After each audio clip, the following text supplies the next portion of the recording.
Betsy DeVos, the Education Secretary, appointed by Donald Trump, who only got in by 1 vote. Not only did she give the commencement, she also was given an honorary degree. Students turned their back. The audience booed. They didn't like what she had to say. Well, let's find out what the granddaughter of the founder of Bethune-Cookman, Dr. Mary McLeod Bethune, has to say. Dr. Evelyn Bethune, I got an email last week saying she wanted to speak, and she only wanted to speak exclusively with me right here on Tom Joyner and TV1. Dr. Bethune, good morning. Good morning. Good morning to all of you. So first, thank you. First and foremost, how did you feel when you heard Betsy DeVos was invited to give the commencement at Bethune-Cookman in 2017? Well, first of all, I thought that I had stepped into bizarro world and that somebody was telling me a joke. Mm-hmm. And then I was highly insulted. And my family was insulted. My grandson was graduating, so we were really, really upset. Whoa, wait a minute. Your grandson was graduating was in that audience? Yes, he was. He's graduating with his master's degree in transformative leadership. And he kept saying, Grandma, you know, they're going to change this, right? I said, I don't think so, because they don't know how to graciously step back and reconsider. Many of the students, most of the students, were very bothered, and we protested. It was the first time in my life that I held a picket sign on the campus of Bethune-Cookman University against Bethune-Cookman University. How did you feel when the university president handed her an honorary degree from Bethune-Cookman? Well, let me just say that people say all the time, girl, I know your grandmother's turning over in her grave. Well, I know this time she was standing up straight. And she just, I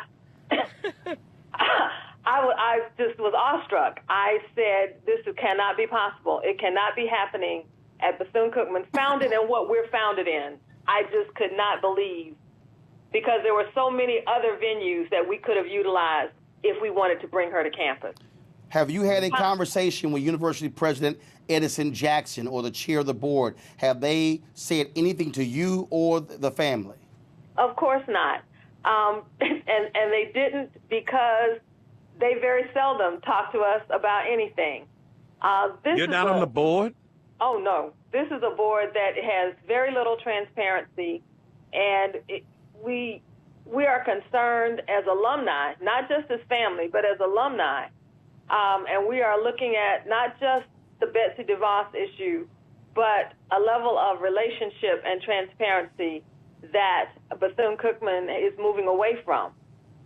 We are located in the middle of Midtown, the hood in Daytona Beach, and have been an anchor for the community, and we are losing that.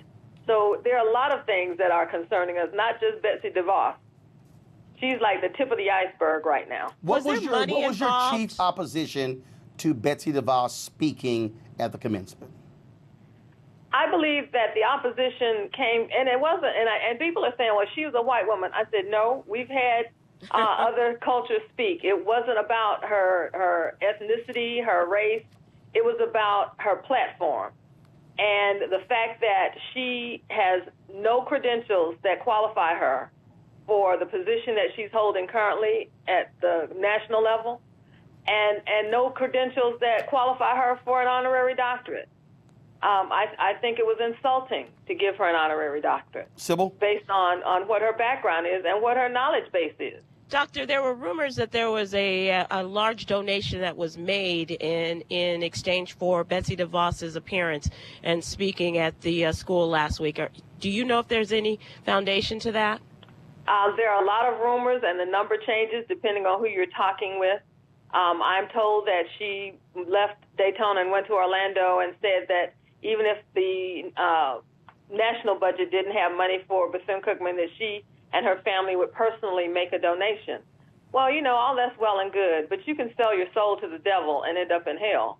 And so we better be very careful who we take money from. I've got to ask you this here. Not only will you talk about giving the honorary degree, in the student reaction. I just got a text message from a conservative who said, "Come on, Roland, those BCC students made a fool of themselves. Were you proud to see them exercise their First Amendment rights and express their displeasure at Betsy DeVos?" Absolutely. Our students have learned that this country was founded on civil disobedience. If we didn't learn how to stand up and say no, we'd still be picking cotton. And so we have to understand that we have the right in this country right now, to express our displeasure. And those students earn the right after 4, 5, 6 years of going through to say that they weren't happy with who their speaker was. This should have been about them, and it wasn't. Yeah, I agree with that. I agree with that. And shout out to the faculty that turned their backs and protested, Absolutely. too. And I will tell you, it took a lot because no matter what anybody says, there was some undercurrent and there was some, threatening going on in terms of if you do this, then this could happen. And everybody's saying, well, that didn't happen. Well, yes, it did. And so for those students to stand up, they took a chance that they might not get their degree, and they marched in the street. They didn't just stand and turn their back. They protested the week before as well and got their pictures taken so that they could get pulled aside and told, you better hunker down and you better not do certain things. But they stood their ground, and I am extremely proud of them. Doctor, where do you think this will go from here? My hope is that the university will start to understand that they cannot just shove certain things down the throats of their students, their faculty, their alumni, and no matter how much they don't value our input, that they have to start to value the input because the university can't stand without all of those ingredients. Dr. Bethune, I've done 14 commencements, and I've had students who said, we requested you. Do you believe that Bethune-Cookman, moving forward, should reach out to students and say, who do you want to hear at your commencement, as opposed to just administrators deciding? Absolutely. Our students have earned the right. They are bright. They are doing incredible things in school and as they move forward. And they have the right, even if you give them a list of choices and say, this is the budget that we're working with, include them and give them that much respect. Yeah.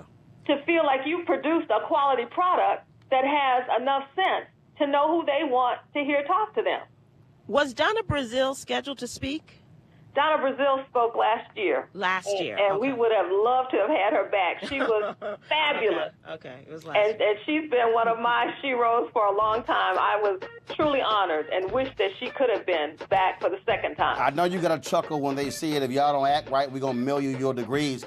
If I recall, mine was mailed.